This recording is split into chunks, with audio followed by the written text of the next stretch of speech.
महाबोधि महाविहार मुक्ति आंदोलन के मुख्य चेहरे बनते विनाचार्य आज पहुंचे हैं उत्तर प्रदेश के जिला रामपुर में, जहां पर बाबा साहब की 135वीं जन्म जयंती मनाई जा रही है। बनते जी, लोग कह रहे हैं आंदोलन कहीं दिख नहीं रहा है सड़क पर, आप लोगों ने इतनी मेहनत की, क्या पानी चली जाएगी, व्यर्थ चला जाएगा? नहीं है, ऐसा नहीं है। असल में 12 फरवरी का जब प्रोग्राम हुआ तो उसके बाद महापुरुषों की जयंती के पर्व शुरू हो जाते हैं। मार्च से ही मार्च, अप्रैल, मई तक जी। इसमें महापुरुषों की जयंती बड़े पैमाने पे होती है।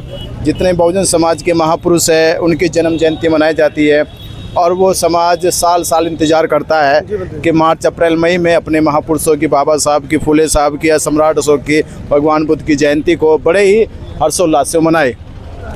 इसके बाद ही जैसे हम लोगों ने अभी 31 मई से सहारनपुर मंडल में कई जिलों के प्रोग्राम को रख दिया है और तैयारी चालू कर दी है कि पूरे उत्तर प्रदेश में दोबारा सड़कों पर उतरेंगे। अभी दोबारा बता रहे कि जिस प्रकार अभी बिहार में भाजपा ने अपना मुख्यमंत्री लेकर आए सम्राट चौधरी को, तो अब हम ये जो यूपी में जो कहते थे कि यूपी से बिहार की गवर्नमेंट पे क्या असर पड़ेगा, तो वर्तमान में यूपी के अंदर भाजपा की गवर्नमेंट है और अभी आने वाले समय में 2027 में इलेक्शन है। तो हम अभी 75 के 75 जिलों में महाबोधि महाविहार की ललकार से उत्तर प्रदेश के बहुजन समाज को महाबोधि महाविहार के नाम पर उनकी आस्था, उनके विश्वास को एकजुट करेंगे कि हमारे देश में जहां पूरा देश बुद्ध के नाम से जाना जाता है, वहीं भारत में बुद्धिस्टों के साथ अन्याय हो रहा।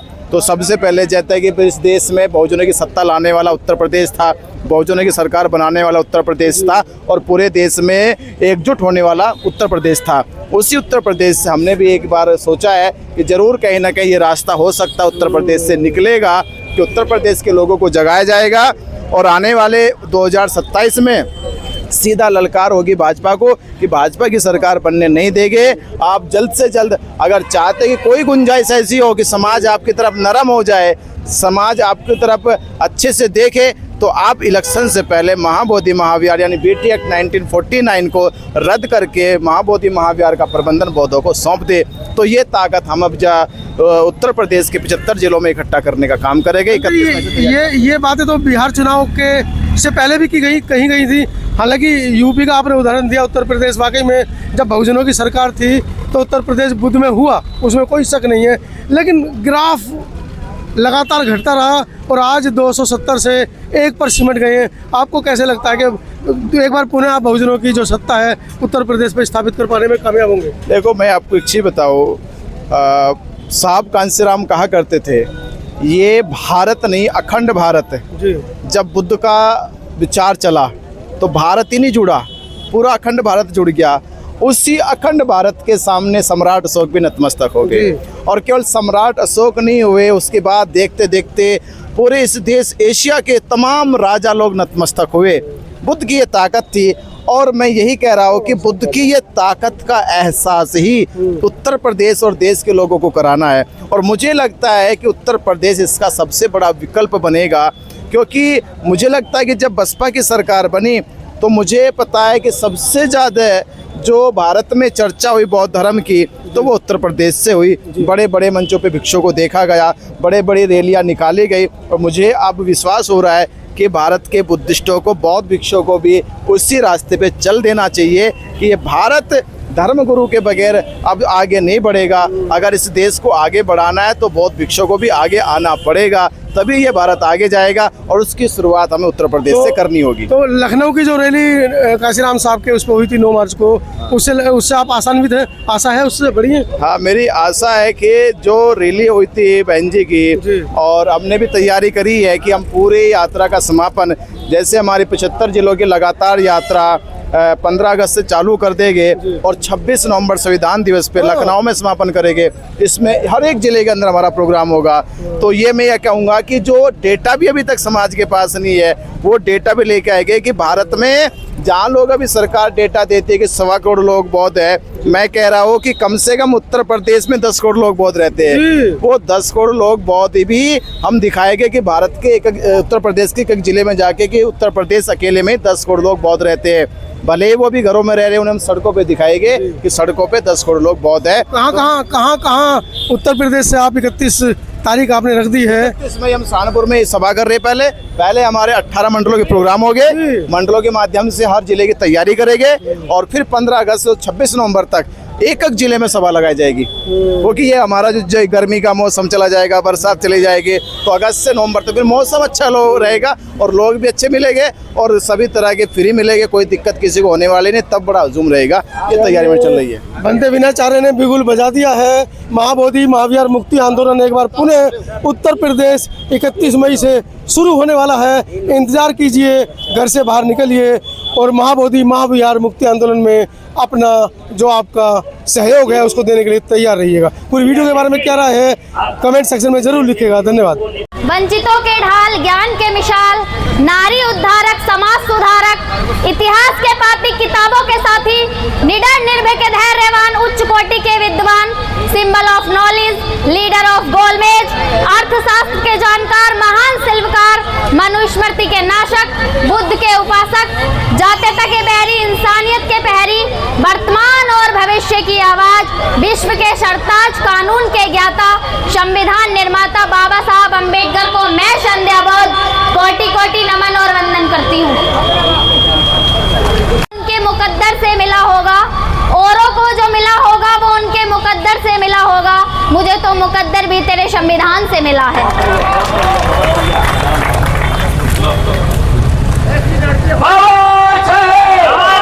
कि रोते हुए चेहरे की मुस्कान गवाह है, कि रोते हुए चेहरे की मुस्कान गवाह है, जो जानवर से बन गया इंसान गवाह है। ना होगा मेरे भीम सा ज्ञानी बड़ा कोई, ना होगा मेरे भीम सा ज्ञानी बड़ा कोई, क्योंकि इस भारत देश का तो संविधान गवाह है। आज के युग की नारी है, हमारा सुंदर होने से ज्यादा शिक्षित होना जरूरी है। कर कीजिए विरोध, हमेशा खुलकर कीजिए, चाहे वो राजनीति हो या समाज। देखा गया है कि इतिहास में आवाज उठाने वालों का नाम लिखा जाता है, तलवे चाटने वालों का नहीं। कुछ लोग कहते हैं कि अंबेडकर ने दलितों के अलावा करा ही क्या है किसी का, तो उनके लिए है कि जो आपकी जो बहन बेटी पढ़ने लिखने जा रही है, क्या वो अंबेडकर की देन नहीं है? ब्रिटिश राज के टाइम में 12 से 14 घंटे तक वर्क करना पड़ता था, आज जो 8 घंटे वर्क कर रहे हो, क्या ये बाबा साहब की देन नहीं है? दुनिया का सबसे परफेक्ट संविधान हो और वहाँ बाबा साहब का नाम ना हो तो बेकार है। अगली बार अगर बाबा साहब को गाली देने का मन करे ना, तो अपनी बहन बेटी के पढ़ने लिखने आने जाने का अधिकार छीन लेना, फिर पता लग जाएगा और फिर कहना बाबा साहिब ने करा ही क्या है। ठीक है, थैंक यू।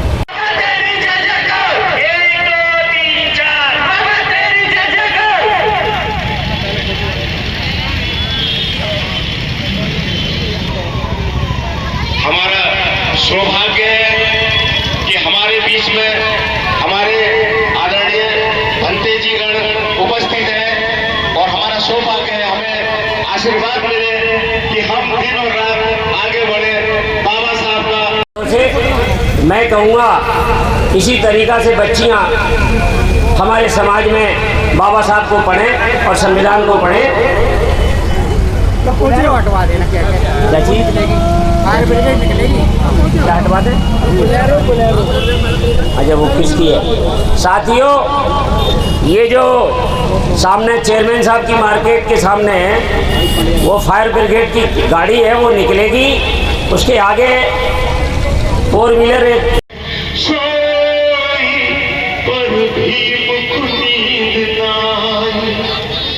रात का सोना पन भी डराना भी को पाए, अगर न मिलता साथ भीम का, स्वर्ग न मिलता तुम्हारा, जन्म जन्म का साथ है हमारा तुम्हारा।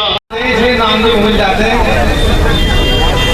सम्मानित साथियों, सर्वप्रथम करुणा के सागर, संविधान के निर्माता परम पूज्य बाबा साहब डॉक्टर बी आर अम्बेडकर की 135वीं जयंती की आप सभी को बहुत बहुत हार्दिक शुभकामनाएं और बधाई।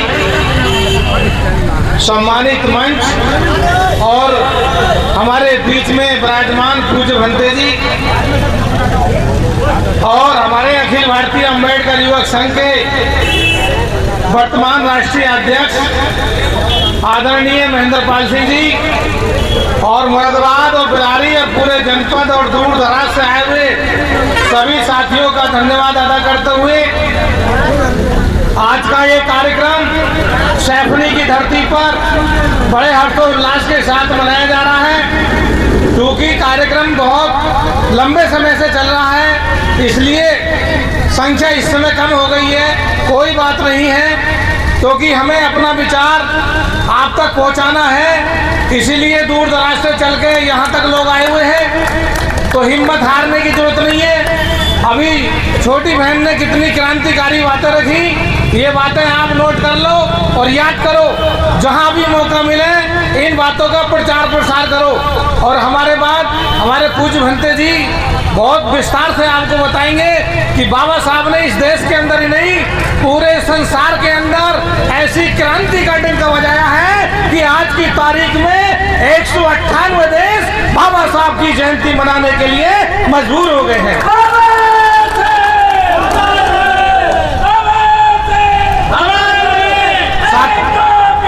समय था कि बाबा साहब डॉक्टर B.R. अम्बेडकर को स्कूल में पढ़ने का मौका नहीं दिया गया, स्कूल के कमरे से बाहर बैठने को मजबूर किया गया। उन्हीं बाबा साहब डॉक्टर अम्बेडकर ने शिक्षा को इतनी अच्छी तरीके से पढ़ा कि विश्व के नंबर 1 विद्वान बन गए। और आज की तारीख में महाराष्ट्र की धरती पर बाबा साहब ने कक्षा 1 में 7 नवंबर 1896 को पहली क्लास में एडमिशन लिया था। और आज जो है बाबा साहब की क्रांति के कारण और बाबा साहब ने जो देश को दिया है, पूरे वर्ल्ड को जो दिया है, उस वजह से महाराष्ट्र में 7 नवंबर को छात्र दिवस के रूप में घोषित कर दिया गया है, विद्यार्थी दिवस के रूप में घोषित कर दिया गया है। जहां एक तरफ बाबा साहब को पढ़ने नहीं दिया गया, वहीं बाबा साहब ने जब कक्षा 1 में एडमिशन लिया तो उसी दिन को बाबा साहब के नाम से विद्यार्थी दिवस के रूप में महाराष्ट्र सरकार ने घोषित कर दिया है। तो ये हमारे लिए गर्व की बात है। साथियों, जब बाबा साहब ने ये देखा कि यहाँ पर कुरीतियां बहुत है, इसलिए बाबा साहब ने दूसरे देशों की ओर भी जाना शुरू किया और विदेशों में भी इतनी शिक्षा ग्रहण की कि विदेशों के लोग भी बाबा साहब का लोहा मान गए। और 2004 में कोलंबिया यूनिवर्सिटी में एक 200 लोगों की ऐसी सूची तैयार की गई जिन्होंने इस दुनिया को बदलने में महारत हासिल की है। और उन 200 लोगों में बाबा साहब नंबर 1 पर आए और बाबा साहब को the founding father of India की उपाधि से नवाजा गया। ये हमारे लिए गर्व की बात है। तो साथियों, बाबा साहब ने एक मूल मंत्र हमें दिया है कि शिक्षित बनो, चाहे एक रोटी कम खाओ। इस बात को कहने से ही काम नहीं चलेगा, इसे धरातल पर उतारो। अगर आपको कहीं ये पता चले कि एक बच्चा टैलेंटेड है और शिक्षा के अभाव में वो शिक्षा ग्रहण नहीं कर पा रहा है, उसके लिए पूरी ताकत लगा लो। और अगर आपको पैसे का सहयोग नहीं मिले, अगर भीख भी मांगनी पड़े, तो उस बच्चे को शिक्षा से दूर मत जाने देना, उसकी पढ़ाई कराना।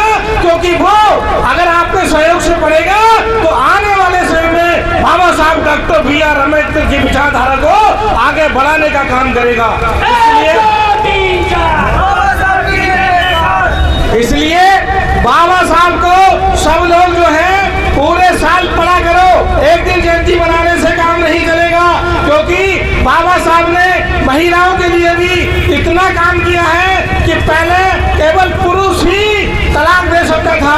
बाबा साहब ने कहा नहीं, पुरुष और महिला को बराबर का अधिकार मिलना चाहिए। और हिंदू कोड में लाके बाबा साहब ने ये कानून बना दिया कि अगर आदमी महिला को तलाक दे सकता है तो महिला भी अपने पुरुष को तलाक दे सकती है। तो साथियों, ये कोई छोटा काम नहीं है, क्योंकि उस समय के जो नेता थे उनकी ये 3 का भाड़ा समझ में नहीं आया और वो जो है इस समाज में आके बाबा साहब का हिंदू कोड भी लागू है। और आज की तारीख में अगर बच्चों का नाम पड़ेगा पिताजी की जमीन में, तो यदि कोई अविवाहित लड़की है तो उनके साथ उस बच्ची का भी नाम खतौनी के अंदर दर्ज किया जाएगा। ये बाबा साहब डॉक्टर अम्बेडकर की क्रांति है। तो साथियों, आप लोग जहां जहां जाओगे वहां वहां बाबा साहब को पाओगे। इसलिए बाबा साहब के ऊपर हमारे पूर्व वक्ता भी कह चुके हैं कि बाबा साहब को सुनना कहना इतना आसान नहीं है। बाबा साहब का इतिहास इतना लंबा है कि बाबा साहब का इतिहास कोई 8 दिन में भी पूरा नहीं बता सकता, क्योंकि हमारे बीच में हमारे पूज्य भंते जी भी बहुत दूर से चल के आए हैं। तो मैं अपना समय ज्यादा ना लेते हुए आगे का समय पूज्य भंते खुसूसी श्रद्धेय भंते बिनाचार्य जी को आमंत्रित करूं। साथियों, मौजूदा सरकार इन्हीं बाबा साहब ने जो 3 सिद्धांत दिए, शिक्षित बनिए, संगठित रहिए, संघर्ष करिए, इसको नेस्ता नाबूद करने के लिए मौजूदा सरकार ने पूरे इंडिया में 1 लाख स्कूल प्राइमरी के बंद कर दिए कि गरीबों के बच्चे पढ़ ना पाए। शिक्षा बहुत महंगी हो गई, प्राइवेट स्कूलों में फीस नहीं दे पाते हमारे बच्चे। तो गौर से रहिए, इस सरकार के क्रियाकलापों को समझिए, ताकि ऐसी सरकार को जिंदगी में कभी आप वोट ना दे सकें। मजबूरी में कहना पड़ रहा है मुझे, ये शिक्षा के लिए बिल्कुल विध्वंस तरीका से खत्म कर रही है सरकार। और रोजगार तो है ही नहीं, 2 बेच रहे हैं, 2 गुजराती बेच रहे हैं और 2 गुजराती खरीद रहे हैं। प्रॉपर्टीज की सेल लगा दी है मौजूदा सरकार ने, जैसे प्रॉपर्टी डीलर बेचे। लिहाजा इस सरकार को बदलवाने में सहयोग करना, चाहे जिसको भी वोट देना। सम्मानित साथियों, अब मैं आमंत्रित करता हूं आज के मुख्य अतिथि श्रद्धेय भंते बिनाचार्य जी को, जो कि बौद्ध गया से हमारे आपके बीच में विचार रखने आए हैं। श्रद्धेय भंते जी बिनाचार्य जी। समाज चल दे तो ये समाज ही नहीं बल्कि पूरा हिंदुस्तान बहुत जल्द विकसित हो जाएगा। लेकिन श्रद्धेय भंते जी, ये आपको पता नहीं है कितने संघर्ष करने के बाद ये छोटी सी जगह हमें बैठने को मिली है। बड़े त्याग किए हमने, बड़े संघर्ष किए हैं, न वरना कहाँ हमारे मसीहा के लिए मूर्ति लगाने देते हैं लोग। अभी भी दूसरे दिमाग है, वही दिमाग है अभी दिमाग चेंज नहीं हुआ है। जब तक इस देश में कम से कम 20-25 साल कोई दलित या पिछड़ा प्रधानमंत्री ना बनेगा, तब तक अभी दिमाग चेंज नहीं होगा। ये हकीकत है, ये बात। हम लोग जाके एमएलए करुणा के सागर तथागत बुद्ध, भारतीय संविधान के निर्माता बाबा साहब डॉक्टर भीमराव अम्बेडकर जी को मैं अपने श्रद्धा सुमन अर्पित करते हुए आज के कार्यक्रम की अध्यक्षता कर रहे हमारे बीच में श्रद्धेय हमारे वक्ताओं ने आपको बहुत बहुत अच्छी बाबा साहब के बारे में बताया। लेकिन आप याद करिए उस दिन को जब ये देश अंग्रेजों का तो गुलाम था, लेकिन इस देश के अंदर जो हमारा समाज था, सोशलिस्ट समाज था, वो दोहरी गुलामी को सह रहा था। हमारा जो समाज है वो मनुवादियों का गुलाम था। मनुवादी हम पर कितना जुल्म करता था आप अच्छी तरह समझते हैं, जानते हैं कि बाबा साहब ने उन परिस्थितियों से निकल करके पढ़ाई की और पढ़ाई के बाद उच्च शिक्षा के लिए जो अभी बताया गया कि कोलंबिया विश्वविद्यालय से अर्थशास्त्र में पीएचडी की डिग्री ली और यहीं तक नहीं रुके, उन्होंने लंदन जाकर बार्ट एंड लॉ की डिग्री ली। इसके साथ साथ हमारे समाज के आज के जो युवा हैं वो 2-4 डिग्री लेकर के ज्यादा से ज्यादा 5 डिग्री ग्रहण कर लेते हैं और सोचते हैं कि हमने पढ़ाई कर ली, जबकि उनके अंदर जो बाबा साहब ने कहा था कि पढ़ लिख करके यदि आपके अंदर वैचारिकता में परिवर्तन नहीं आता, आपके अंदर आडंबरवाद भरा हुआ है, यदि आपने तर्कसंगत ज्ञान ग्रहण नहीं किया है और वैज्ञानिक सोच को यदि आपने उत्पन्न नहीं किया है, तो आपकी जो पढ़ाई वो बेकार है, वो आप बिना पढ़े लिखे के समान है। क्योंकि वजह क्या है, आज महिला भी पढ़ लिख गई हैं, वो भूल गई है बाबा साहब ने आपके लिए कितना क्या किया है, संविधान में व्यवस्था करके आपको क्या अधिकार दिलाए हैं। मजदूर वर्ग भी बाबा साहब को भूल गया है कि वो 14-14 घंटे जो काम करता था, लेकिन संविधान में उन्होंने 12 घंटे की व्यवस्था करी है। बाबा साहब ने जो आज की सरकार तमाम ढोल मजीरे पीट करके बता रही कि 1947 के बाद 2047 में देश विकसित हो जाएगा। अरे मूर्खो, बाबा साहब को पढ़िए। बाबा साहब ने पहले ही ये लिख दिया था कि क्योंकि हम जानते हैं कि बाबा साहब 21वीं सदी के शिल्पकार रहे हैं। उन्होंने बताया था कि 21वीं सदी में जो मैं आज लिख रहा हूं अपने संविधान में, जो अपने साहित्य में लिख रहा हूं, यदि आप ध्यान से उसको पढ़ेंगे, उसको मनन करेंगे और ये देश इस संविधान पर चलेगा, तो ये जो देश है हमारा वो जल्दी 1947 के बाद आज वो 1947 के बाद 2025 में विकसित हो जाता, यदि बाबा साहब के विचार के सरकार यहाँ पर बैठी होती। तो साथियों, हमें आज बाबा साहब के संविधान को पढ़ने की जरूरत है। आखिर संविधान को हम किस प्रकार से लागू करा सकते हैं, तो हमारे संचालक महोदय ने भी बताया कि बाबा साहब ने सबसे बड़ा जो अधिकार दिया है, उन्होंने पहले ही कहा है कि मैंने संविधान बना करके व्यवस्था कर दी है कि पहले जो राजा रानी के पेट से पैदा होता था, लेकिन आज ये व्यवस्था खत्म करके मैंने ये जो अधिकार है अपने शोषित वंचित तो इस देश की जनता के हाथों में सौंप दिया है कि आज अगर राजा बनेगा तो बैलेट बॉक्स की ताकत से बनेगा। इसलिए आप अपने समाज, मैं चाहता हूं कि ये जो समाज है वो अपनी सोच को बदले। और बाबा साहब ने जिस प्रकार से कहा था कि अगर आपको परिवर्तन करना है तो अपने वोट की रक्षा, जिस प्रकार से अपनी बेटी की रक्षा करते हैं, जिस प्रकार से अपने समाज की रक्षा करने के लिए आप तत्पर हैं, अपने वोट की रक्षा करें और सही बाबा साहब की विचारधारा के व्यक्ति को आप प्रतिनिधि अगर अपना चुनेंगे तो वो आपके बारे में सोचेगा। नहीं तो ये सरकार आएंगी, आती है और जाती रहेंगी। तो मैं अपनी बात को ज्यादा आगे न बढ़ाते हुए मुझे आपसे यही कहना है कि आप समय आने पर अपने समाज को बदलिए, अपनी सोच बदलिए और ये जो है हरकतें आप जो है मनुवादियों के चक्कर में आकर के गलत पड़ जाते हैं और ये पीने पाने की आदत और जो भी है गुलामी की आदत, इसको छोड़ दें। आप सच्ची सोच और वैज्ञानिक सोच पैदा करिए। इसी के बाद मैं अपनी बात को समाज में जय श्रद्धा सुमन अर्पित करते हुए और इस देश में करोड़ों के मसीहा बाबा साहब का 135वां जन्मदिन हम लोग सब आपके गांव में जो है सेलिब्रेट कर रहे हैं। मैं उनकी जन्मदिन की जो है ढेर सारी शुभकामनाएं बधाई देता हूं और इसी के साथ साथ इस पंडाल में जो बैठे हैं बाबा साहब के अनुयायी और मंचासीन सभी मंच पर आए साथी लोग, मेरे साथ आई मुरादाबाद से टीम, मैं आपका सबका धन्यवाद करता हूं, आपको पुनः क्रांतिकारी जय भीम करता हूं। साथियों, मैं ज़्यादा लंबी बात नहीं करूंगा, संचालन महोदय 2 मिनट का है, 5 मिनट लूंगा बस, ज़्यादा नहीं लूंगा। हाँ, तो मैं आप लोगों से इतनी बात जरूर कहूँगा, पढ़ना लिखना बहुत ज़रूरी है।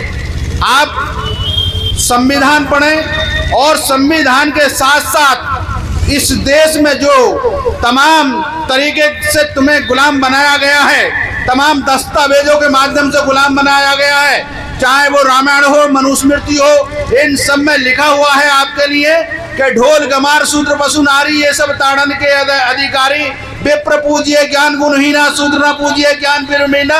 और अकल महिला के लिए लिखा हुआ है अकल शकल सब अवगुण खानी।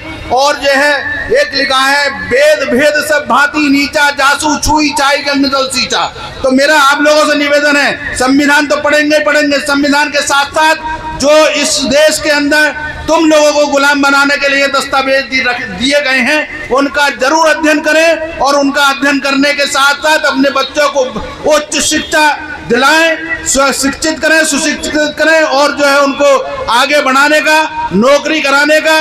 और पढ़ाई लिखने का मतलब ये नहीं है कि आपको नौकरी करानी है, पढ़ाई लिखना करने का मतलब है आप कम पैसे में अपने जीवन को अच्छी तरीके से सुचारू रूप से, जैसे हमारे जय पूजनीय अभी भंते जी बता रहे थे कि हमें अपने स्टेटस के साथ रहना है, हमें कम पैसे में भी अच्छे तरीके से रहना है।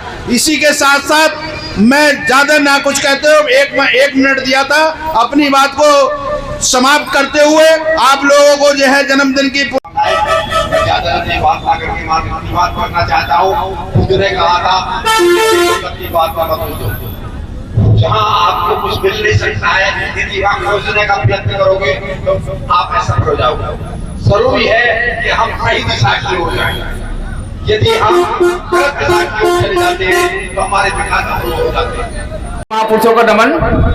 और आज सेफ्री में जो प्रोग्राम हो रहा है उसमें आए भंते जी को बदनामी, अध्यक्ष जी को नमन, वो बहुत बहुत अभिनंदन। साथियों, आज सेफ्री का प्रोग्राम हुआ है, आपको मैं बाबा साहब की जयंती बहुत बहुत बधाई देता हूँ। लेकिन साथियों, इतना कहना चाहता हूँ, बाबा साहब का संघर्ष जाति विहीन समाज, वर्ग विहीन समाज के लिए था।